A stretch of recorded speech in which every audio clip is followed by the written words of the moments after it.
భారత్ ఎన్నాళ్ళుగానో ఆశగా ఎదురుచూస్తున్న ఐక్యరాజ్యసమితి భద్రతా మండలి శాశ్వత సభ్యత్వం ఇప్పుడు నిజమయ్యే దశకు చేరుతోందా అనే ప్రశ్న ప్రపంచవ్యాప్తంగా చర్చకు వస్తోంది. కాలం చెల్లిన ఐరాస నిర్మాణం నేటి ప్రపంచం అవసరాలకు సరిపోవడం లేదన్న విమర్శలు బలపడుతున్న వేళ సంస్కరణలు తప్పనిసరి అన్న స్వరం గట్టిగా మాత్రం వినిపిస్తోంది. ఈ నేపథ్యంగా భారత్ కు అంతర్జాతీయంగా పెరుగుతున్న మద్దతు, యూరోప్ నుండి వస్తున్న ప్రశ్నలు, ముఖ్యంగా నార్వే ప్రధాని చేసిన వ్యాఖ్యలు మళ్లీ ప్రపంచ రాజకీయాల కేంద్ర బిందువుగా మార్చాయి. మరి ఈ పరిణామాలు నిజంగా భారత్ కు శాశ్వత సభ్యత్వం దక్కే దిశగా దారితీస్తున్నాయా, లేదా ఇది మరొకసారి వాయిదాకు గురవుతుందా?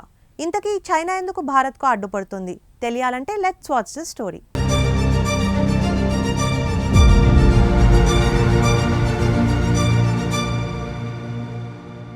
భారత్ ఎన్నాళ్ళుగానో ఆశగా ఎదురుచూస్తున్న ఐక్యరాజ్యసమితి భద్రతా మండలి శాశ్వత సభ్యత్వం ఇప్పుడు నిజమయ్యే దిశగా అడుగులు పడుతున్నాయా అనే ప్రశ్నకు ప్రస్తుత అంతర్జాతీయ పరిణామాలు అవుననే సంకేతాలు ఇస్తున్నాయి. చాలా కాలంగా మార్పులు లేకుండా కొనసాగుతున్న ఐరాస వ్యవస్థపై ప్రపంచవ్యాప్తంగా అసంతృప్తి పెరుగుతోంది.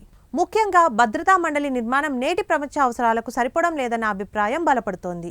ఈ సందర్భంగా ఐరాసలో సంస్కరణలు తప్పనిసరి అన్న స్వరం మరింత గట్టిగా వినిపిస్తోంది. ఈ మార్పులలో భారత్ కు కీలక స్థానం దక్కే అవకాశాలున్నాయని అంతర్జాతీయ వర్గాలు భావిస్తున్నాయి. ఈ క్రమంలోనే యూరోప్ నుంచి వచ్చిన ఒక కీలకమైన ప్రశ్న ఇప్పుడు ప్రపంచవ్యాప్తంగా ఐక్యరాజ్యసమితి సంస్కరణలపై కొత్త చర్చకు దారితీస్తోంది. నార్వే ప్రధాని జోనస్ స్టోర్ ఇటీవల చేసిన వ్యాఖ్యలు ఈ అంశాన్ని మళ్లీ అంతర్జాతీయ రాజకీయాల కేంద్ర బిందువుగా మార్చాయి. ఆయన మాటలు ముఖ్యంగా ఐక్యరాజ్యసమితి భద్రతా మండలి నిర్మాణం ఎంత పాతదైపోయిందో ప్రశ్నిస్తున్నాయి. రెండవ ప్రపంచ యుద్ధం తర్వాత ఏర్పడిన వ్యవస్థ ఇప్పటికీ అలాగే కొనసాగడం సరైందా అనే సందేహాన్ని ఆయన బహిర్గంగా లేవనెత్తారు.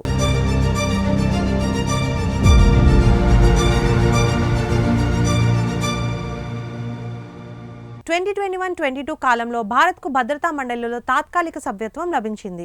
ఆ సమయంలో అంతర్జాతీయ అంశాలపై భారత్ పోషించిన పాత్రకు మంచి గుర్తింపు వచ్చింది. అయినా కూడా శాశ్వత సభ్యత్వం విషయంలో మాత్రం ఇంకా స్పష్టమైన నిర్ణయం రావడం లేదు. భారత్కు శాశ్వత సభ్యత్వం ఇవ్వాలన్న ప్రతిపాదనకు రష్యా, అమెరికా, ఫ్రాన్స్, బ్రిటన్ లాంటి శాశ్వత సభ్య దేశాలు ఇప్పటికే మద్దతు తెలిపాయి. అయితే చైనా మాత్రం ఈ విషయంలో గట్టిగా వ్యతిరేకిస్తోంది. భారత్కు శాశ్వత సభ్యత్వం ఇవ్వకూడదని చైనా స్పష్టంగా చెప్తోంది. ఇదే ఈ ప్రక్రియలో ప్రధాన అడ్డంకిగా మారింది. ఎందుకంటే చైనా ఏషియాలో తానే ప్రధాన శక్తిగా ఉండాలనుకుంటోంది. భారత్ భద్రతా మండలి శాశ్వత సభ్యుడిగా మారితే ఏషియాలో చైనాకు సమాన స్థాయి దేశంగా భారత్ ఎదుగుతుంది. ఇది చైనా ప్రాంతీయ ఆధిపత్యానికి సవాల్గా అవుతుంది.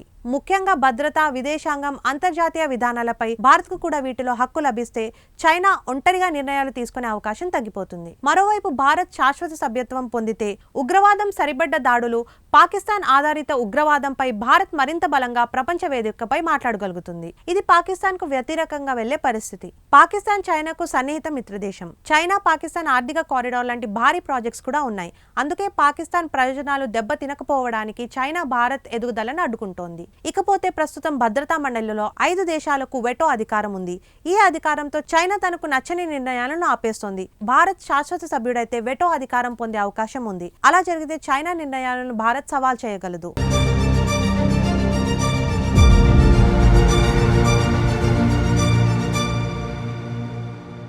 ఈ అంశంపై ప్రపంచవ్యాప్తంగా ప్రముఖుల నుండి స్పందనలు వస్తున్నాయి. ప్రపంచవ్యాప్తంగా ప్రస్తుతం జరుగుతున్న సంఘటనలు ఐక్యరాజ్య సమితి బలహీనతలను మరింత స్పష్టంగా చూపిస్తున్నాయి.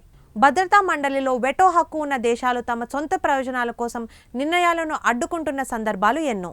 ఈ పరిస్థితుల్లో G4 దేశాలైన భారత్, జర్మనీ, జపాన్, బ్రెజిల్ భద్రతా మండలి విస్తరణ కోసం కలిసికట్టుగా ప్రయత్నిస్తున్నాయి. ఈ దేశాలు తమ ఆర్థిక బలం, శాంతి పరిరక్షణలో చేసిన సేవలు, ప్రపంచ రాజకీయాల్లో పాత్రను ప్రస్తావిస్తూ శాశ్వత సభ్యత్వం తమకు న్యాయమైన హక్కని చెబుతున్నాయి. ముఖ్యంగా భారత్ ఐక్యరాజ్య సమితి శాంతి పరిరక్షణ దళాలకు అత్యధిక సైనికులను అందించిన దేశాల్లో ఒకటిగా నిలిచింది.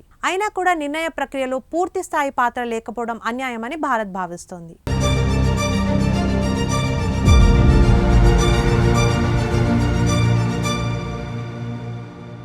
ఐక్యరాజ్య సమితి ప్రధాన కార్యదర్శి కూడా ఇటీవల సంస్థలు కాలానికి అనుగుణంగా మారడం లేదని వ్యాఖ్యానించారు. ఇది కేవలం భారత్ లేక కొన్ని దేశాల అభిప్రాయం మాత్రమే కాదు, సంస్థ అంతర్గతంగానే అంగీకరిస్తున్న వాస్తవమని చెప్పవచ్చు. ప్రపంచం వేగంగా మారుతున్నప్పుడు అంతర్జాతీయ సంస్థలు కూడా అదే వేగంతో మారకపోతే అవి అప్రాసంగికంగా మారే ప్రమాదం ఉందని నిపుణులు హెచ్చరిస్తున్నారు. ప్రపంచంలోనే అత్యధిక జనాభా ఉన్న దేశమైన భారత్ కు భద్రతా మండలిలో శాశ్వత స్థానం లేకపోవడం విచిత్రంగా ఉందని ప్రముఖ పారిశ్రామికవేత్త ఎలాన్ మస్క్ అభిప్రాయపడ్డారు. ఐక్యరాజ్య సమితి వ్యవస్థను పూర్తిగా పునర్వ్యవస్థీకరించాల్సిన అవసరం ఉందని ఆయన తెలిపారు. అలాగే ఆఫ్రికా ఖండం నుంచి ఒక్క దేశానికి కూడా భద్రతా మండలిలో శాశ్వత సభ్యత్వం సభ్యత్వం లేకపోవడానికి కూడా ఆయన ప్రశ్నించారు. ఇదే సమయంలో ఐక్యరాజ్య సమితి ప్రధాన కార్యదర్శి ఆంటోనియో కూడా నేటి ప్రపంచానికి తగ్గట్టుగా ఐరాస వ్యవస్థల్లో మార్పులు అవసరమని స్పష్టం చేశారు. అక్టోబర్ 24 ను ఐక్యరాజ్య సమితి దినోత్సవంగా ప్రపంచవ్యాప్తంగా జరుపుకుంటారు. ప్రపంచ శాంతి స్థాపన లక్ష్యంగా 1945 లో ఐరాస ఆవిర్భవించింది. దానికి అనుబంధంగానే భద్రతా మండలి ఏర్పడింది.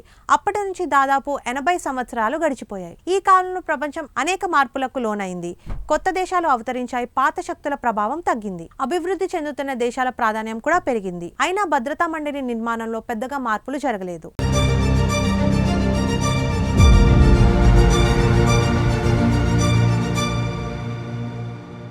ఇప్పటికీ America, Russia, China, Britain, France అనే 5 దేశాలు శాశ్వత సభ్యులుగా కొనసాగుతున్నాయి. వీటికే వెటో అధికారం కూడా ఉంది. ఐరాస ప్రారంభ సమయంలో 53 సభ్య దేశాలుండగా ఇప్పుడు ఆ సంఖ్య 193కి చేరింది. అయినా భద్రతా మండలిని ఒక్కసారి మాత్రమే 1965లో విస్తరించారు. అప్పుడు సభ్యుల సంఖ్య 11 నుంచి 15కు పెంచారు.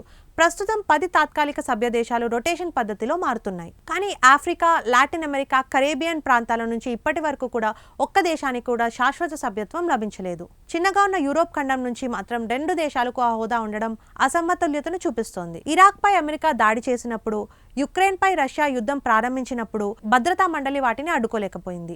ఇక భద్రతా మండలి ప్రభావశీలితపై పెద్ద ప్రశ్నలు లేవనెత్తింది. ప్రస్తుతం ప్రపంచంలో జరుగుతున్న రాజకీయ, ప్రాంతీయ మార్పులకు అనుగుణంగా మండలి నిర్ణయాలు తీసుకోలేకపోతోందన్న విమర్శలు బలంగా వినిపిస్తున్నాయి. 1945 తర్వాత ప్రపంచ ఆర్థిక, రాజకీయ వ్యవస్థలలో వచ్చిన మార్పులు భద్రతా మండలిలో ప్రతిబింబనం కావడం లేదని భారత్ స్పష్టంగా చెబుతోంది.